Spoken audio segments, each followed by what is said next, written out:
Warning! The following video contains violent graphic content and foul language. Viewer discretion is advised with your bitch ass.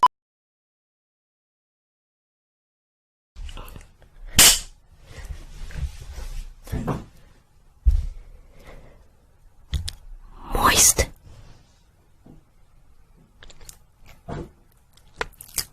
Moist.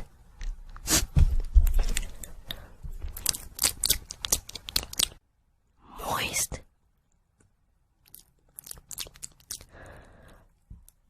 We all benefit from it, not only just you fans, because we risk our lives in here. So we want to make sure we get the best and the most money that's possible before we risking our lives. I mean, the head is not meant to be hit in the first place. So just let us get our time to iron out our differences, and you guys will know when it happens. Yes, you do. I definitely felt like I wanted to fight.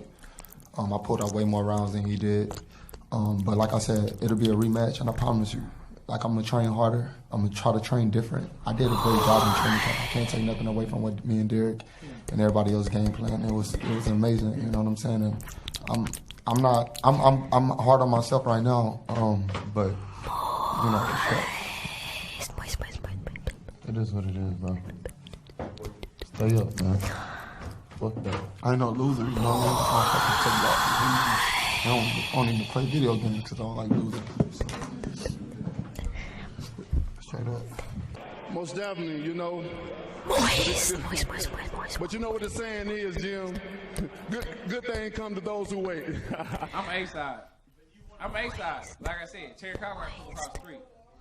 Terry Crocker got to come across the street. He got to leave ESPN and come to Showtime with Fox. Or they got to do something where they both work together and they both fight. And you know what I'm saying? And like I said, I'm not going to be scared of Terry Crawford. Terry Crawford's a great fighter. I like the look. I like the way Terry Crawford fight. Terry Crawford fight.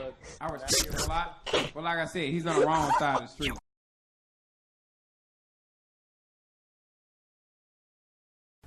Moist.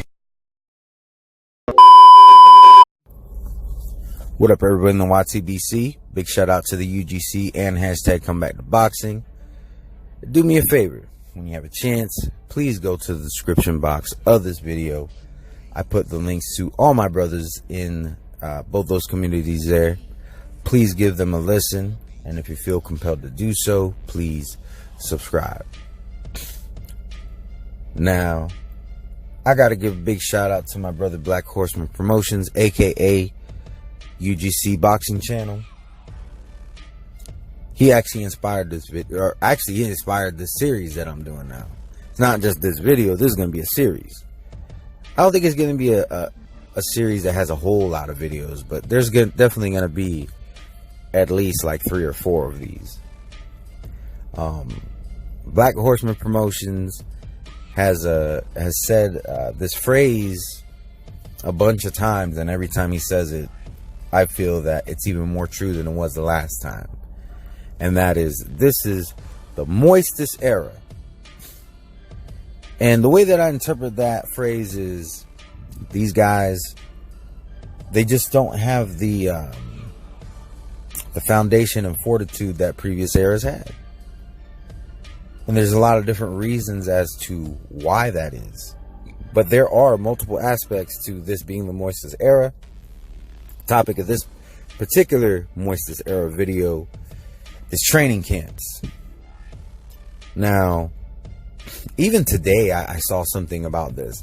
It was in regards to Kovalev, saying that he would have to start training next week to have a 8-week training camp. If the fight were to happen on this is in regards to the talks of Kovalev versus Canelo. Whatever date it is that Canelo wants to have this fight, basically, in order for Kovalev to have an 8-week training camp, he would need to start training next week.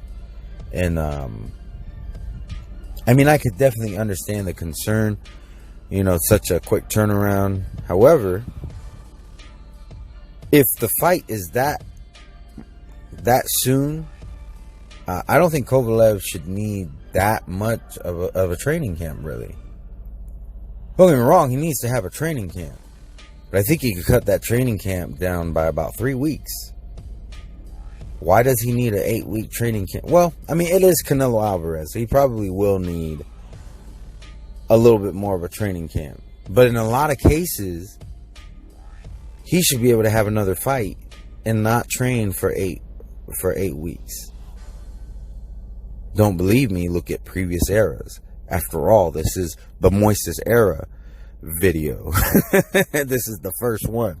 But look at previous eras. They didn't need 8 to 12 week training camps. And I think the biggest contributing factor to that is the fact that previous eras were way more active than this era is. This era, you know, the elite fighters fight once or twice a year a lot of times. And what ends up happening is they end up blowing up in between fights. Now, don't get me wrong. There are boxers who fight once or twice a year and don't do that. And it's smart that they don't do that. It's not smart that they only fight once or twice a year.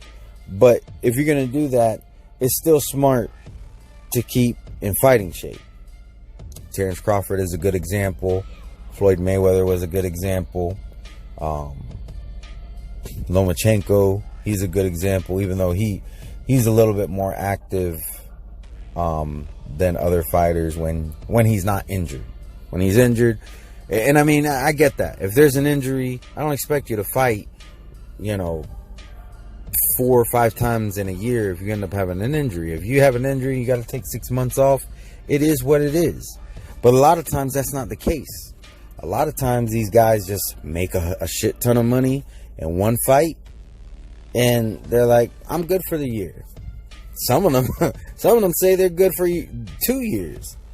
But that's what I'm talking about. Like, this is something that is new.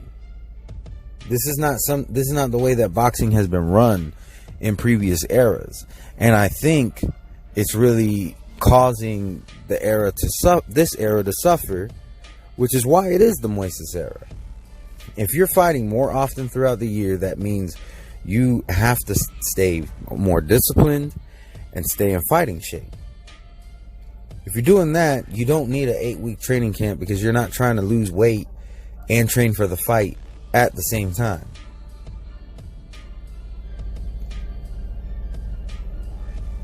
I think that's the biggest contributing factor. And of course, there's other factors, but that's definitely the biggest contributing factor. And I'm sorry, I know a lot of people will take this as me picking on the PBC, but I just think this needs to be said. A lot of times, it's the PBC fighters. A lot of these guys are very undisciplined as far as staying fight weight. And don't get me wrong, there should be times where you can say, all right, I'm only going to fight twice this year. I'm only going to fight once this year. I've been working hard I've been putting in a lot of work the last 3, 4, 5 years. I think this is the year I'm going to take it easy. I'll have one big fight. Go spend time with my family, maybe gain a little bit of weight. And, in 6 months, I'll start negotiating and I'll get back into shape and get back to business, pick up where I left off. There's nothing wrong with that. But it shouldn't be every year that you're doing that. I mean, look at a lot of these big fighters in the PBC. And I do mean big fighters. And I'm not talking about name necessarily. I'm talking about size. Look at Tank Davis. Blows up in between fights. Adrian Broner. Blows up in between fights. Errol Spence Jr. Blows up in between fights. Not to say that other promoters and outfits don't have fighters who do the same thing, but it seems to be a lot more prominent in the PBC.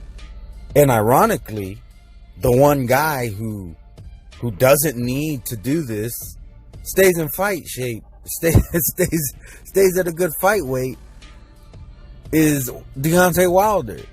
Ironically, he's the only one who don't have to do that and does it. He don't have to make weight. He's fighting in the heavyweight division And that's one thing where I can give credit to Deontay Wilder for. He does stay in fight shape. Even when he's injured, he stays in fight shape. He gets injured almost every fight. So, you know, I do give credit where credit is due, and that's where I got to give credit to Deontay Wilder. He stays in fight shape. So, and don't get me wrong. I mean, there's guys in the PBC who aren't like that. You know, look at J-Rock. He seems to stay in fight shape. Hurd is a big dude, but he doesn't miss weight. He doesn't. I mean, I don't know. I haven't paid enough attention to Hurd. He probably. I think about it. I think I have seen where he's blown up in between fights, so maybe he's not the best example. But you know, Charlos, Tank Davis, Errol Spence Jr., all these guys, they blow up in between fights, and I'll give it to the Charlos. They're a little bit more active, not by a whole lot. That's not really saying much, but they are a little bit more active than like Tank Davis. Errol Spence Jr. seems to be getting a little bit more active, so that's a good thing. I'll give him credit there, but that, you know, the past couple years that hasn't really been the case all that much. But yeah, this is the Moistest Era. Like, these guys are boxers, but they don't box all that much. They much rather do an interview with Joy Michelle Phelps or whatever her name is, or Ellie Setback, and don't get me wrong, I enjoy the interviews, I really do, but there has to be a good balance. You know, are you going to spend more time on social media? Or are you going to spend more time in the gym? Are you going to spend more time in the ring? That's where it really counts. You know, announcing your merch is good and all, but I'm not you know, a fan of yours because you have merch. If that was the case, I would be making videos on Versace and Louis Vuitton and all these other, you know, designers. You know what I'm saying? I make videos about boxing, and if you're not boxing, like, why the hell am I a fan? Which is why a lot of these guys are guys that I used to be fans of. I liked Tank Davis when he first came out. I'll be honest, I've never been a big fan of Errol Spence Jr., but I was also a fan of Deontay Wilder at one time, you know. So, but anyways, yeah, this is the Moistest Era. If you have any suggestions as to why you think this is the Moistest Era, that I could do a video on that topic, feel free to put a comment below. If not, fine. Because trust me, there's no shortage of topics when it comes to this being the Moistest Era. But y'all have a wonderful, blessed day. Peace.